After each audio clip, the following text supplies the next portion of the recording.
अतिथीच्या आगमनाने उजळले भुवन, अतिथीच्या आगमनाने उजळले भुवन, दीपाच्या तेजातून येतील मांगल्याचे क्षण, वृद्धीच्या स्वरूपासही व्हावे भावपूर्ण नमन, संस्कृतीचा सन्मान करूया दीप प्रज्वलनाने. दीप वाजवा हे तेजाचे प्रतीक आहे आणि म्हणूनच म्हणतात तमोसो मा ज्योतिर्गमय, अंधारातून प्रकाशाकडे.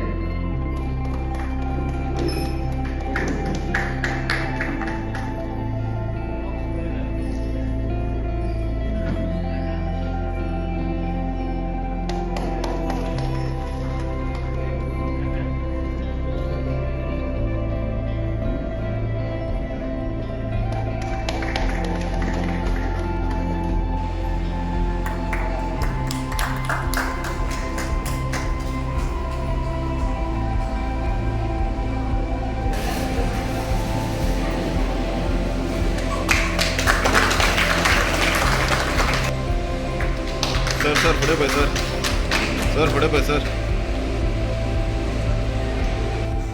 हा मुंबईकरांना ना सूर्य समुद्रातून उगवतो यावर विश्वास ठेवणं जरा अवघडच आहे. पण सूर्य उगवताना समुद्राचं पाणी जणू वितळलेल्या सोन्यासारखं दिसतं आणि ते बघताना पण छाती अशी काय म्हणून येते ना की क्या बात आहे, जणू देवच दिसतो. पूर्वी आम्ही नेहमीच एकमेकांना भेटायचो चौपाटीवर, अर्थात दीर्घ चौपाटी, संध्याकाळच्या वेळी चढेखातात बोलण्याचं काम मीच करायचो. ती खूप कमी बोलायची पण हळूच गालात गोड असायची. किती बोलतोस, पण मला आवडतं ना तुझं बोलणं. आय मीन तुझी बडबड. मात्र तिचे डोळे खूप बोलायचे आणि ते बघून मला खूप बरं वाटायचं. पण कधी कधी असं वाटतं की असे कसे असे डोळे अथांग, म्हणजे ना मुंबईच्या समुद्र किनाऱ्याची आम्हाला भीती वाटत नाही, सतत पळतीरावर जमीन दिसत राहते, आधार वाटतो. पण तिच्या डोळ्यांना पैतीर कसा तो नाहीच. दूरवर फक्त आकाश पाण्याचे भ्रामक रेख. पण पैतीर नसलेले असे डोळे समोरच्याला संमोहित करत जातात. मग एके दिवशी ती मला दुपारी घरी भेटायला आली. ते माझ्या चाळीच्या खालीच फुटपाथवर. बापरे, तरी मला मी गॅलरीत जुलावतो, नाही तर चाळवर फुकटची मुलावतो. धाड जिने उतरत मी खाली आलो तेव्हा रस्त्यावरचं ट्रॅफिक बघत ती म्हणाली, घरच्यांनी माझं लग्न जमवलंय. माझे मिस्टर दिल्लीत मोठ्या पोस्टवर आहे. त्यांना घरी ये. परवाचाच मुहूर्त आहे बघ, 11:30 वाजता. लक्ष्मी बागेत आहे लग्न.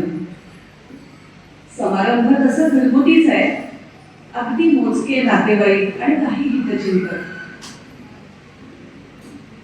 पण तू यायचंयस ना लग्नाला? तुला शपथ आहे बघ माझी, येशील ना प्लीज? आणि ट्रॅफिकवरची नजर काढून तिने माझ्या डोळ्यात बघितलं तेव्हा स्वतःच्याच लग्नाचं निमंत्रण द्यायला आलेला त्या चीन चौकाच्या डोळ्यातील पैतीर मला दिसलं.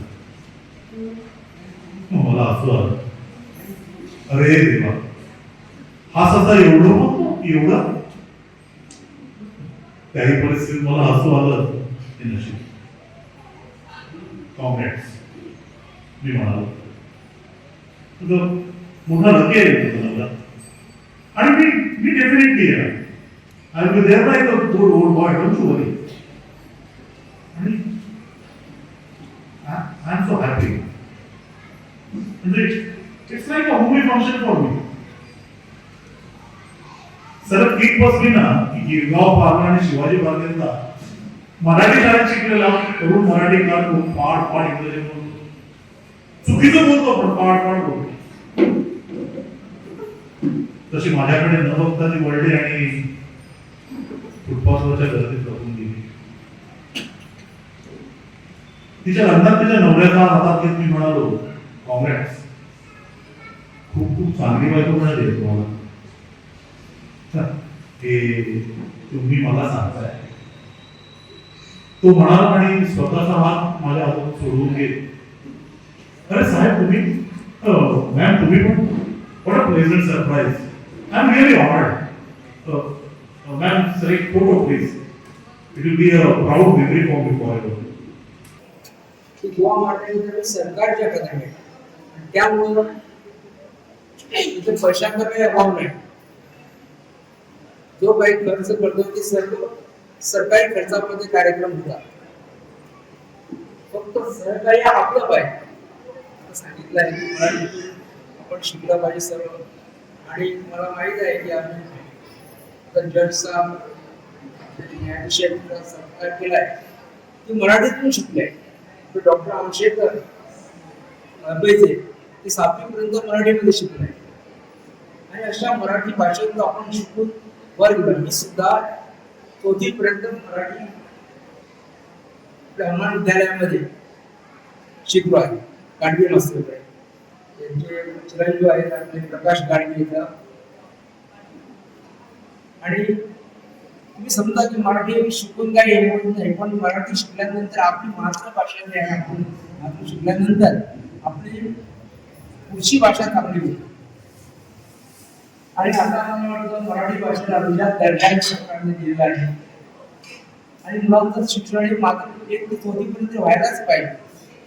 इंग्रजी पाहिजे आम्हाला, असं नाही आम्ही कुठल्या भाषेत नाही, इंग्रजी पाहिजे. कारण आता सर्व काही आपला तो शाळेत विचारतात इंग्रजी आहे काय, माध्यम आहे काय. आता सर्व शाळांमध्ये नगरगावला शाळा होती मराठी आपल्या वाळव्याला होती किंवा आपल्या ठाण्याला होती. आता सर्व ती इंग्लिश मिडियम केलेली आहे शाळा. आणि त्यामुळं आपण आपल्याला मराठी पाहिजे, कारण ही आपली सांस्कृतिक भाषा आहे, आपली परंपरा आहे, ती आपली मराठी भाषेतून एक उल्लेख केला आपल्या सरांनी की मराठीतली स्वाक्षरी करा. मला आठवतं की आपला सुरेश काटकर मराठीचा एक खंदा कार्यकर्ता वाळपईचा, ते आम्हाला सतत सांगायचे एमजीचा होता की स्वाक्षरी करा मराठीत. आता मी सुद्धा काय करतो, जेव्हा मराठीचे कार्यक्रम असतात कुठेही तेव्हा सर्व मराठीतून, मोबाईल नंबर सुद्धा मराठीतून मी लिहितो माझा आणि स्वाक्षरिता करतो. कारण हे आपल्याला जे संस्कार आहे गाडगे गुरुजींनी दिलेले आहे ते त्याचं पालन आपण करतो.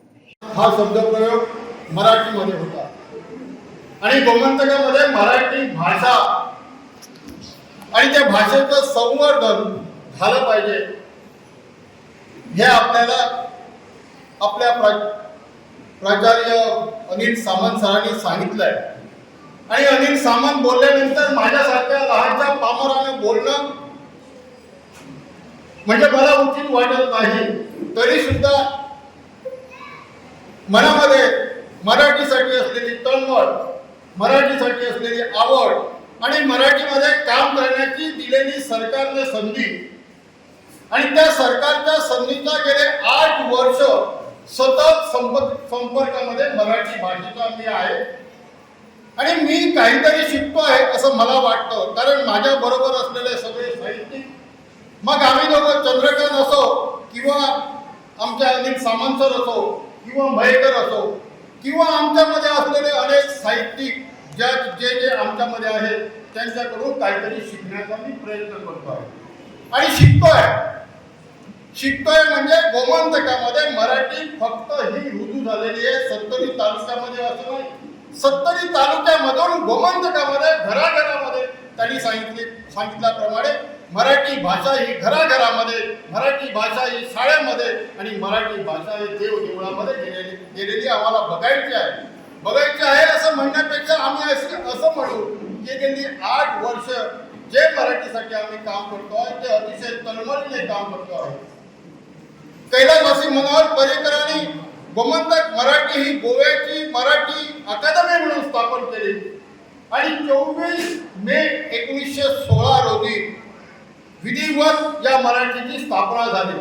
आणि मराठी स्थापना झाल्यानंतर गेले 8 वर्ष मी म्हणेन 8 साडेआठ वर्ष मी म्हणेन की सबंध गोमंतकामध्ये विविध प्रकारचे कार्यक्रम आम्ही आतुरतेने आवड घेऊन प्रेरणेने आणि प्रामाणिकपणे करत आहोत. आणि त्यावेळी कैलासवासी मनोहर पर्रिकरांनी अनिल सामंत सारखे एक प्रामाणिक, हुशार, तळमळीने काम करणारे आणि विचारवंत शिक्षण तज्ञ असे आम्हाला मराठी अकादमीसाठी अध्यक्ष म्हणून दिले. आणि त्यांच्या खाली काम करताना मनाला असा आनंद वाटायला लागला, मराठीबद्दल प्रेम वाटायला लागलं. संपूर्ण 12-11 तालुक्यामध्ये आम्ही मराठी विभाग स्थापन केले आणि त्याचप्रमाणे मराठीची संस्कृती वाढवावी, मराठीची संस्कृती जतन करावी म्हणून त्या गावामध्ये त्या तालुक्यामध्ये आम्ही सांस्कृतिक केंद्र स्थापन केले आणि केंद्रामध्ये एक कमिटी स्थापन केली. मला आनंद होतो आहे की आज बाळूसारखा या सरकारी तालुक्यामध्ये नरहरी हळदणकरांनी त्यांच्यावर जबाबदारी सोपवली आणि ती जबाबदारी सत्तरी तालुक्याची, त्या सत्तरी विभागाची त्यांच्याकडे दिलेली आहे. मला आनंद होतो आहे, मी शबास करतो तुम्हाला की खरोखरच गेल्या वर्षी काही कारणास्तव यायला मिळालं नाही, पण त्यांच्या बोलण्यानं आणि त्यांच्या बोलवण्यानं मी खरोखरच सकाळी 7:30 वाजता आम्ही तिथनं निघालो. केव्हा बरोबर टायमात पोहोचतो, 9 वाजता पोहोचतो असं मला झालं होतं. रस्ता माहीत नव्हता, पण ह्या देवस्थानाच्या प्रांगणामध्ये, ह्या लोकांच्या संवादामध्ये, या लोकांच्या प्रेमामुळे आणि दिंडीचा कार्यक्रम तो अतिशय माझा आवडता विषय. आणि मी गावामधून शहरामध्ये गेलो आणि शहरामधून जेव्हा गावामध्ये आलो तेव्हा एक विशिष्ट वातावरण असं मला बघायला मिळतं येते. कारण आत्ताच आपण सत्कार केलाय, पत्रकारांचा सत्कार केलाय आणि न्यायाधीशांचा सत्कार केला आहे. खरोखर या गावातनं तयार झालेली मुलं, या गावातनं तयार झालेली माणसं, या गावातनं तयार झालेली लोक शहरामध्ये जाऊन आपल्या गावाचा विकास कसा व्हावा, आपल्या गावाच्या लोकांचे विचार कसे आहेत हे विचार शहरामध्ये जाऊन देतात. आणि ते देताना असं वाटतंय की सत्तरी गावासारख्या या गावामध्ये मराठी बोलीभाषा ही फक्त बोलण्यापुरती राहिली नाही, तर ती साहित्यिकामध्ये उतरली आहे, ती सांस्कृतिक क्षेत्रामध्ये उतरली आहे, ती कवितामध्ये उतरलेली आहे. आणि ती जास्त करून सांगायचं झालं तर ते प्रवचन करण्यासाठी म्हणा, निवेदन करण्यासाठी म्हणा, आणि म्हणायचं गेलं तर ते कीर्तन करण्यासाठी म्हणा, ह्या सगळ्यासाठी मराठी ही उत्कृष्ट भाषा सबंध गोमंतकामध्ये आपल्याला दिसते आहे. आणि अजूनही आम्ही कुठे कमी पडतोय की काय असं मला तरी वाटतंय. कारण शिक्षक जवळजवळ 300 ते 400 मराठी शिक्षक या गोमंतकामध्ये आहेत. पण त्या शिक्षकांना ट्रेनिंग देण्याचं काम सुद्धा आमची मराठी अकादमी करत आहे, करते आहे आणि करणार आहे.